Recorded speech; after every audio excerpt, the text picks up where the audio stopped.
You are listening to That Big CEO Energy, where we talk all things business, life, marriage, and push you to a new edge of discovering what that big CEO energy means for you. Listen, I understand that we have barriers that we carry from when we were once employees, and those have impacted us as we continue to build our businesses. I'm here to walk alongside you and give you encouragement through interviews with friends and other women in business who have broken down those barriers and paved their own way. Tune in with me as we uncover some of the unconscious things that we do that keep us from building that big CEO energy we've always dreamed about. Let's dive in. Welcome back. Today, we're going to be diving super deep into a topic of rediscovering joy as a leader, a founder, and CEO. And I just have a quick little story to share with you before we get started. Sometimes, and I'm being super vulnerable here, but sometimes there is just no joy to be found in your business. And I'm just going to be honest about it. When we think about the word joy, right? In my business at least, when I started my entrepreneurial journey, I thought that it was just going to be sunshine and rainbows all the time. And I know that if you're probably listening to this and you're an entrepreneur, you probably thought, yep, that's exactly what I thought too. And we thought that when we were leaving corporate, when we were putting ourselves on a path of this rediscovering what it looks like to even have our business, we thought this is going to be so much fun. Yes, it's going to be hard work, but this is going to be so much fun. And fun is an interesting word.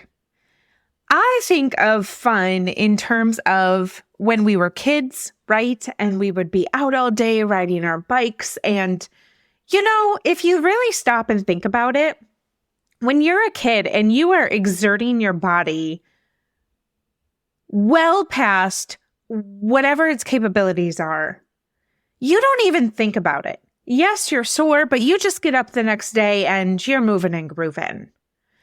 And I think about that little sprint when we were kids and we had all of this energy and life was really, really fun. I would hope that life was really, really fun for you when you were a kid and just out riding your bikes and climbing hills and getting dirty. And, I'm a millennial, so we drank from the water hose. And my mom, in the summertime, you go out and you don't come back until the streetlights are on.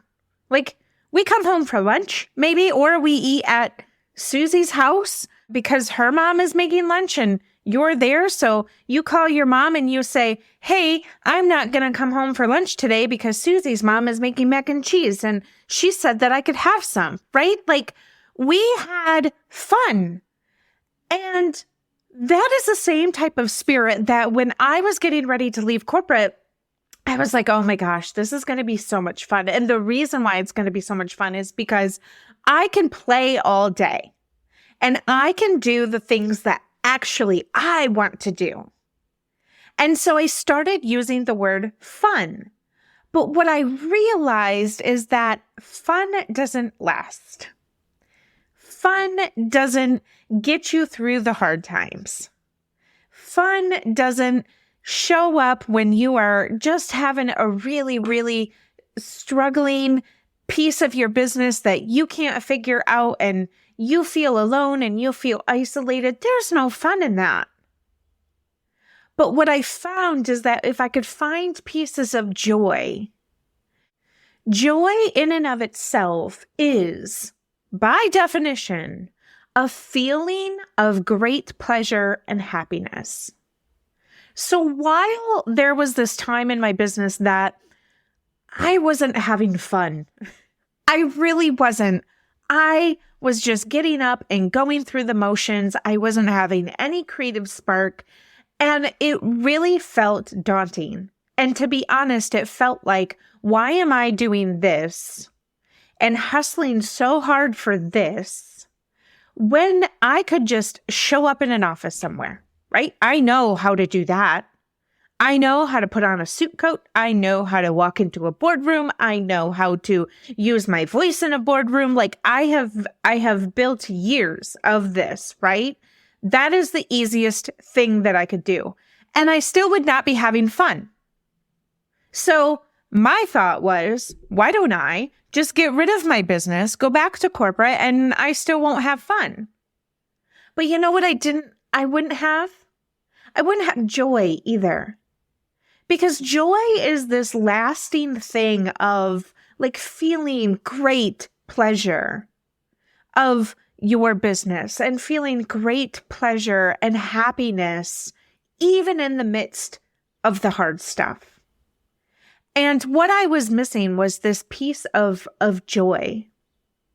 And as entrepreneurs, we often find ourselves caught up in this hustle and bustle of running our businesses. We're constantly juggling multiple responsibilities. We're facing challenges that nobody knows about, and we're striving, right?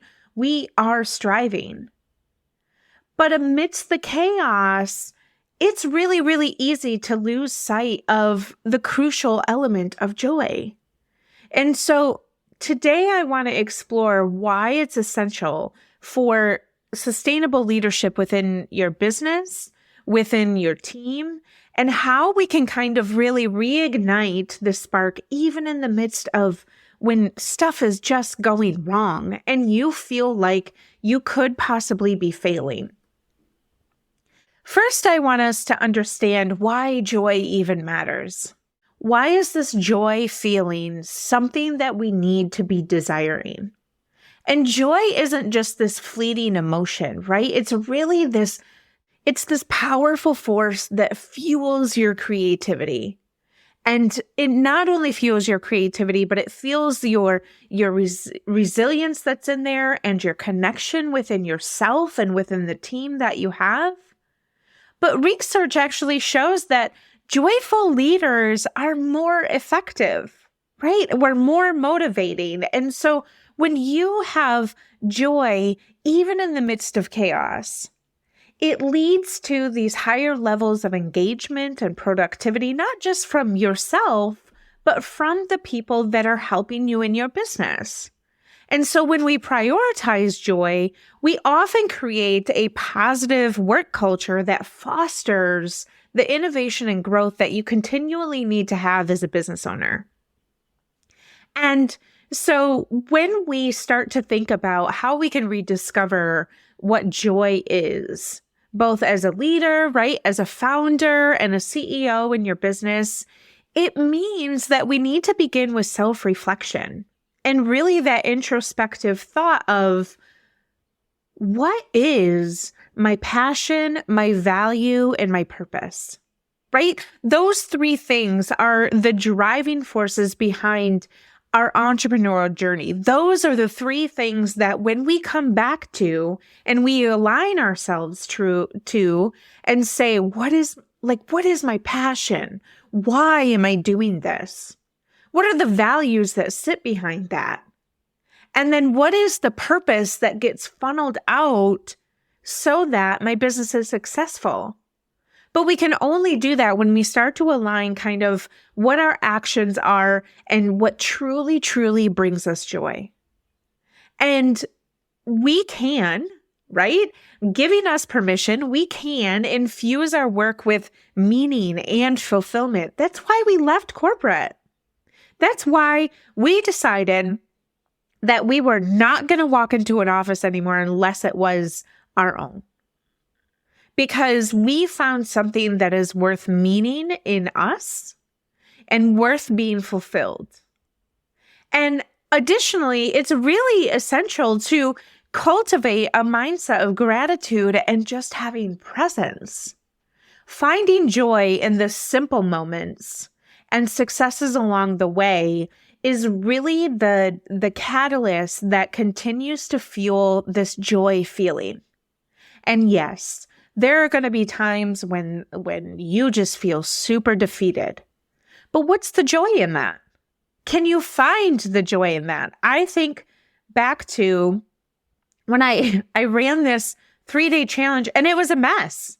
It was a freaking mess. It was a free thing. It's still available if you want it, but it took every ounce of my being just to get it launched. And here's the thing.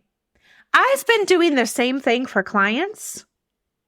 So why would it be any other part of difficult for me to do it? And it wasn't. But what happened was I let myself get in the mindset of already being a failure. That's what happened. I let myself choose defeat over joy. And what happened was when I sat back and I saw everybody that trickled in and decided to take the 3-day challenge, I thought, oh my gosh, shame on me for not having joy through that process. Even when, right? Even when it was hard, even when I had tech issue after tech issue after tech issue, and I couldn't figure it out. And I had never had those issues before, and I thought, what in the world is going on? And it was a me problem. My mindset was off. And I started to already put myself in a position of nobody's going to want this.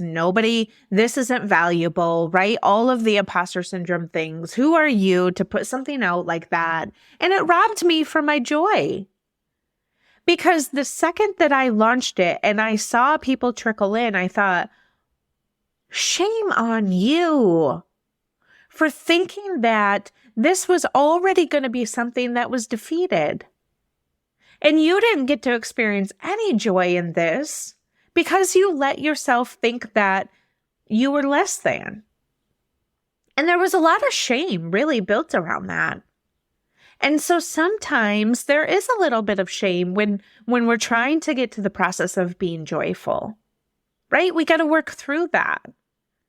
And of course, right, the path to joy isn't smooth sailing. It's not. And, as leaders and CEOs, we face numerous challenges and obstacles that really can dampen the spirits and lead to burnout. But I want us to remember that when we embrace resilience and we start to understand what we need introspectively and start to self-prioritize those self-care practices through these difficult seasons, we navigate these challenges with so much more grace and so much more ease. And it's really crucial to set boundaries and delegate tasks and prioritize our well-being, not only to prevent burnout, but to maintain our joy and our vitality that we have as CEOs in our business. I want to sort of touch on how we can cultivate joy, because a lot of people will just say, oh yeah, have more joy. Well, what in the world is that? How can I even find it when I am in the middle of this suck? I am feeling like there is no other way out. And I have somebody on a microphone telling me that I just need to be more joyful. Just find more joy. And I'm giggling at myself because if I were listening to this, I would be like, oh my God, just tell me how to get joy. But it all starts by leading by example. And leading by example is not faking it till you make it. It is not. Never fake it till you make it. I had a good friend that I have known quite some time, and she had put a very raw and vulnerable post on her Facebook. And it was all about how she had found this little spot of herself as a mother that she didn't feel so great about, that it was rubbing shoulders with her kids, and she felt really, really bad about it. And I thanked her for putting that post because even in the middle of that, she was finding joy, right? She had acknowledged that she had something really raw and really honest that she had to bring up, but that she recognized that she was going to miss out on the joy and the experience of seeing this next phase of her in motherhood if she allowed herself to go down the deep path, and if she allowed herself to stay stuck in the thinking that she had. And when I thanked her, I said, here's the reality is that I want to sit with people that are real honest. And sometimes when I speak, I bring this up too of when someone asks you how you are, do you skip to the grocery store answer of, oh yeah, I'm fine. Oh my gosh, yeah, I'm great. How are you? Because you don't want to give somebody the real answer. What would it look like if we showed up in spaces with each other that we were real and we were honest and we could bear it all? And I want to sit with people that are in the mud. I want to sit with people that have no problem showing up raw and authentically. Social media doesn't allow us to do that, right? There are some people that are super vulnerable and I so appreciate them. But then we're told we're a little too loud. That's not really the case. And we're gaslighted into thinking that we shouldn't be showing up any other way, but just topically. And I don't want to live my life like that. I don't want to have people in my life like that. What I want are people that can show up in the mud, that we're pulling up alongside each other. We're making the mud patties, but we can also find joy. And sometimes it looks like having a really difficult conversation of yourself and getting past the barrier of the woe is me. And I'm not saying that every situation is a woe is me, but sometimes we spend a little bit longer in the pile of mud than we should when we get up and go and rinse off. Like that, yes, sit in the mud, sit in the muck, but get up and go wash yourself off. Take a friend with you. Because in the middle of that, right, in the middle of the suck, we can find joy because we have a support system, or we actually have people that if we reached out and we raised our white flag and said, I need help, there's joy in finding people that will raise their hand right back and say, I'm right here for you. But a lot of times in the world that we're living in right now, we don't strip down and ask for help.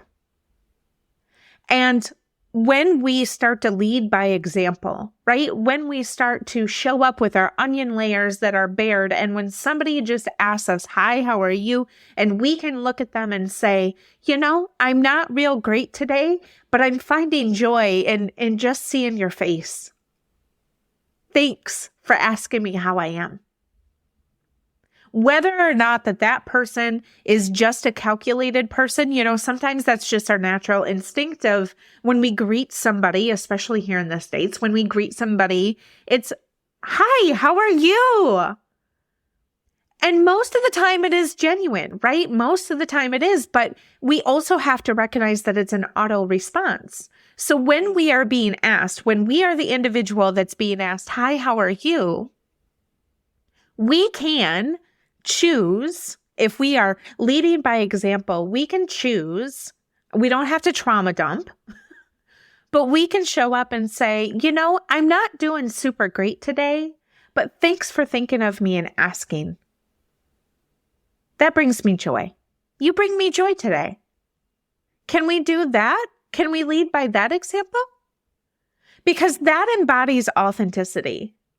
That also embodies optimism for yourself.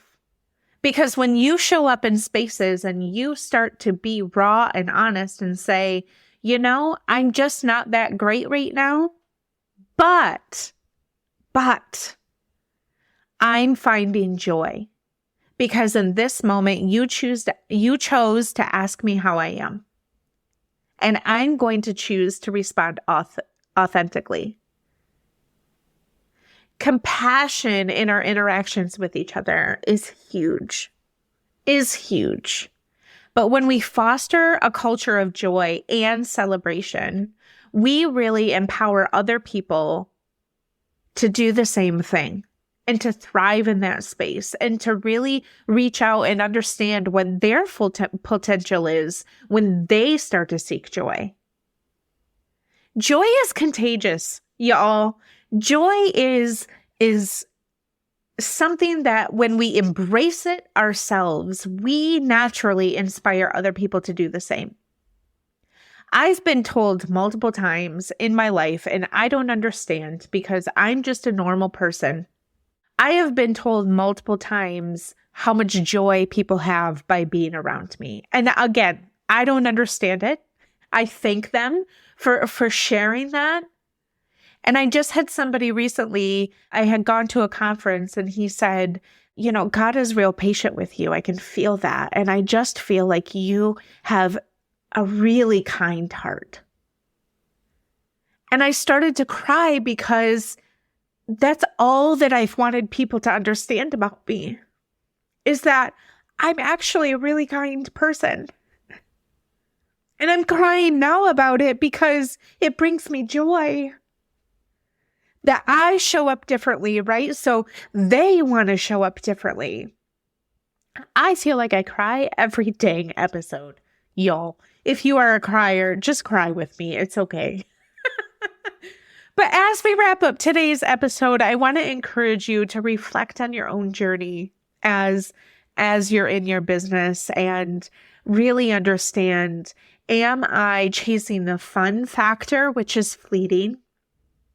Or am I chasing true joy that even in the midst of chaos, I can show up and I can say, I'm having a really hard time, but I'm also really joyful that I got asked how I was today. How can you infuse more joy into your work and your leadership style? How can you do that? Can you just show up kindly? Can you just ask people really how they are? And sometimes it's a question of not, hi, how are you? But more so, are you doing okay today? Yeah. Changing the phrase also helps. But joy is not some destination that you arrive to, right? It is not some place that you just, oh my gosh, now I'm joyful all the time. What it is, though, it's a daily practice. And it's a choice that we get to make to embrace life with enthusiasm, to embrace it with gratitude, and to embrace it with kindness. Be joyful, even when. Thanks for tuning into the show today. If you heard something that helped you, I would love it if you would leave a review and share it with your friends. This helps more people just like you become inspired to move the needle of their big CEO energy into a positive direction. If you would like to learn more about how I can help you streamline and position your business for growth or lead your business as a CEO, feel free to jump into the show notes with all of the links to find me. And don't forget to head over to Instagram so we can be pals.